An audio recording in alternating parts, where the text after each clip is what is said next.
Let's Naik Suraj Singh ji. Radhe Shyam. Radhe Radhe महाराज जी।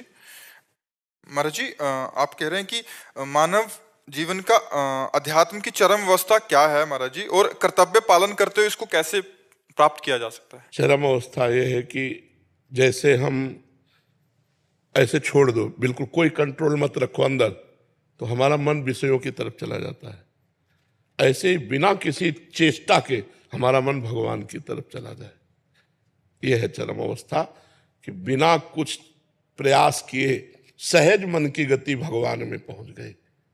हम चाह नहीं रहे, हम कर नहीं रहे, जैसे दिल स्वयं धड़क रहा है, पलके स्वयं लग रही हैं, ऐसे हमारा स्वयं भगवान का नाम स्मरण चल रहा है। इतना भजन कर लिया कि मन बुद्धि ये भगवान के भजन में तन्मय हो गए, बिना प्रयास के अनायास ही भजन में लग गए, तो समस्त द्वंद्वों पर विजय प्राप्त कर लेगा, समस्त परास्त कर देगा विकारों को।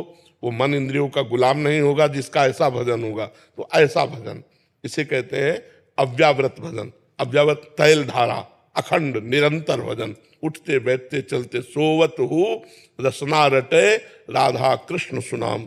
शयन कर रहे तो भी राधा कृष्ण राधा कृष्ण राधा, ये चरम अवस्था। ये तो गुरु की कृपा से ही। हाँ, कृपा से, पर हमारा प्रयास भी।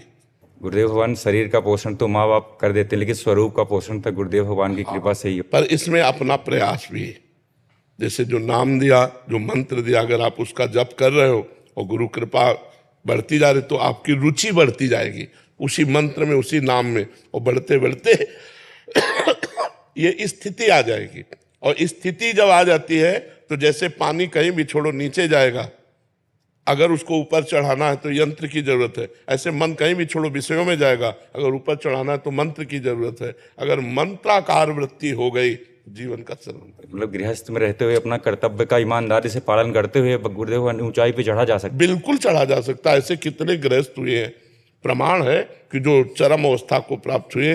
भाई जी से हनुमान प्रसाद पोद्दार जी तो अभी वर्तमान के ही समय के महापुरुष थे और गृहस्थ थे, पुत्री भी थी, पत्नी भी थी, सब थी। तो धर्म पूर्वक चला जाए और नाम जप किया जाए तो ऊंचाई हम प्राप्त कर सकते।